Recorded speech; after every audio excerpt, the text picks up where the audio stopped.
A chemical spill contaminated the water supply to more than 100,000 customers. That includes homes, businesses, even hospitals. People are unable to use water for anything. That means no showering, no shaving, no morning coffee, and no idea just how much longer it'll take. Crowds filled stores in West Virginia Thursday night, stocking up on everything from water to ice. Demand for the items so high, shelves were wiped clean. If you get it on your skin, you'll get a skin rash. If you breathe it or drink it, but especially I think breathe it, it'll irritate your nose, throat, upper respiratory tract. The crisis began when a toxic chemical used to process coal leaked out of a 48,000-gallon storage tank. The chemical overflowed into the Elk River just north of a water treatment plant that provides drinking water for the region. They brought every kind of container they could find, jugs, bins, and bottles to fill up, as the people of Charleston, West Virginia learned just how precious clean water is. This woman had taken a bath in the contaminated water and now claims this rash on her leg is a direct result. The incident is extremely unfortunate, unanticipated, and we are very, very sorry for the disruption to everybody's daily life that this incident has caused.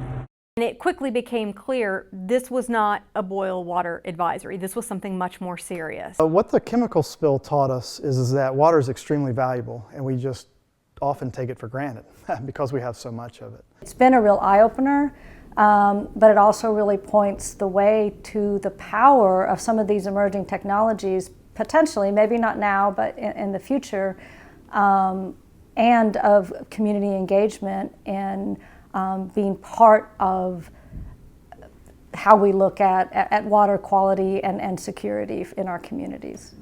What happens here, where we get a lot of rainfall, we take water for granted. We're rarely under water stress in terms of water quantity stress. We just have so much water, and that water has a dilution value to it, so it dilutes our pollution. But what we saw from that chemical spill is that when we don't have water, it creates a serious, serious situation, and not one that's just, oh, environmentalists care about it. Everybody cares about it. Citizens care about it. Businesses care about it. It's wildly important to us, and we see it when we realize it when it's gone. Our staff, our reporters, their families, many of them, I think nearly all of them, they lived in apartments and in homes where they didn't have water either. So this was a story that they were covering, but they were also experiencing firsthand. And that was really important because I think it added an additional sense of urgency to the way the story was reported. Not just in our newsroom, but in all of the newsrooms in the Kanawha Valley and the 9 affected counties. For me, the project was a Pandora's box, actually, of aha moments, and not really just about what the sensor data told us, but about the implications for journalism and being able to collect data in alternative ways and not rely on other data sources, official data sources or interest group data sources.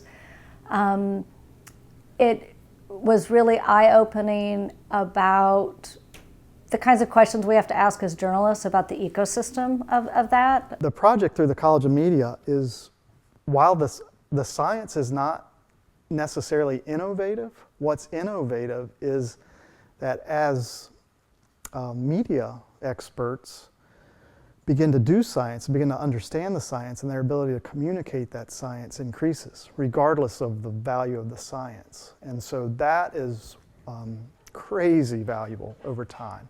And as a scientist, something I'm extremely excited about.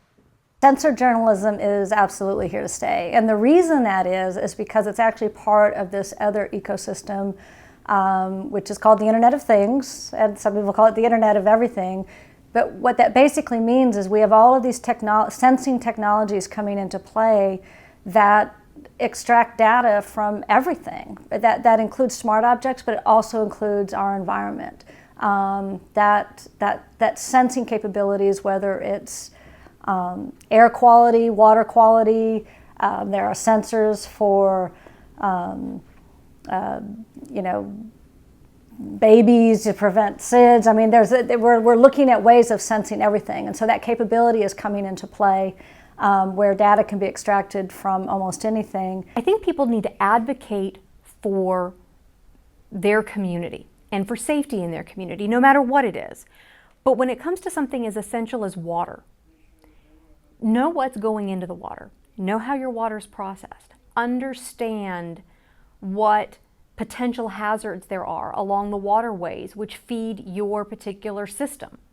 Now that we're, almost 2 years from the initial event, Charleston and the surrounding areas, it's not at the forefront of everyone's mind anymore, but I do think that it's in the back of everyone's mind every day. And I think it's going to be in the back of everyone's mind for a long time.